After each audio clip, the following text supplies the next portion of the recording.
This anime gave me all the feels. I know I normally make content fawning over a hot anime dude, and this is not exactly that, but it does have some of that a little bit. If you need a show that will simultaneously warm your heart and break it, make you despair, and make you hopeful, then this is the anime for you. Kotaro Lives Alone will have you inside of your feelings. As I was watching this, I was sending clips to a friend like, can you see this? He's such a cute little boy and he's all by himself, guys. He doesn't have a mom and a dad to take care of him and he's only 4 years old. But he's not quite all on his own anymore. But I'm getting a little bit ahead of myself. Let's start with Kotaro, who is a 4-year-old boy with a tragic backstory, but a resilient and resolutely optimistic outlook on life. He talks like a feudal lord, and it's the cutest thing you've ever heard. He also wears a toy sword on his waist, which is even more adorable. I love this little boy, you guys. Kotaro moves in next door to Shin Karino, a 31-year-old fledgling manga artist whose life is a mess. Just look at his apartment.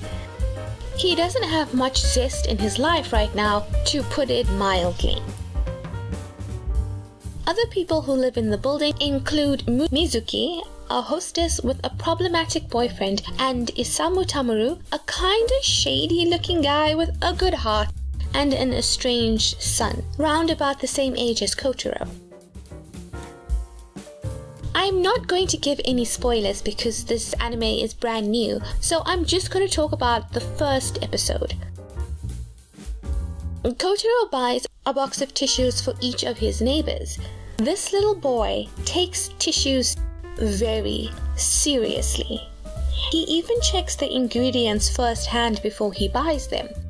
And unlike other children his age, he does not care if they have cartoon characters or anything like that on them. He cares about the quality. Why does he care about these things? I won't tell you, but the reason behind his deep interest in tissues will surprise you and then smash your little heart into pieces. At first, Karino is not too interested in this little kid, but his good guy instincts kick in and he begins to escort the little boy to the bathhouse every day. Why does this little boy feel he has to bath every single day? I know a lot of children who hate going to the bath. Once again, I'm not going to tell you. The reason might make you cry a little bit, but also feel good at the same time because now he has Karino in his life.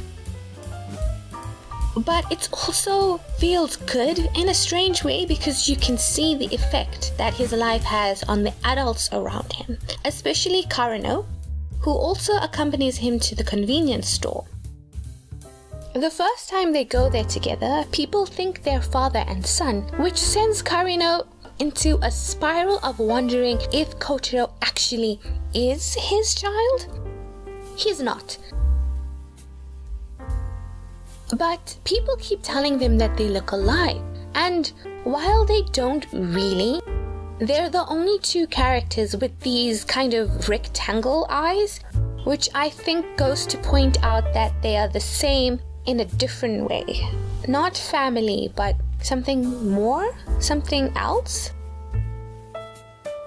Karino and Kotaro bond through a number of activities, including watching Tomaso-man, Kotaro's favorite show, and the inspiration for his way of speaking and his general outlook on life.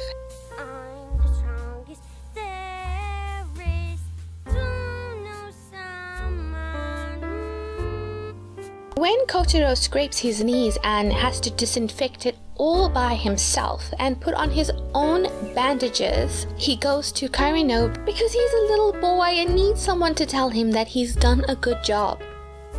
Karino draws Tomaso-man on his band-aids and we get a genuine smile from the boy. And in that moment, Karino's spark for drawing and art and manga is reignited and changes his whole life. The growth of Karino is one of my favorite parts of the show, and I low-key fell in love with him. He's so great and he doesn't know what to do and he's just doing his best, and he draws manga, which is double points, and he eventually stops wearing only this grey tracksuit and living in filth. I adore how he and Kotaro grow throughout the series, making each other stronger.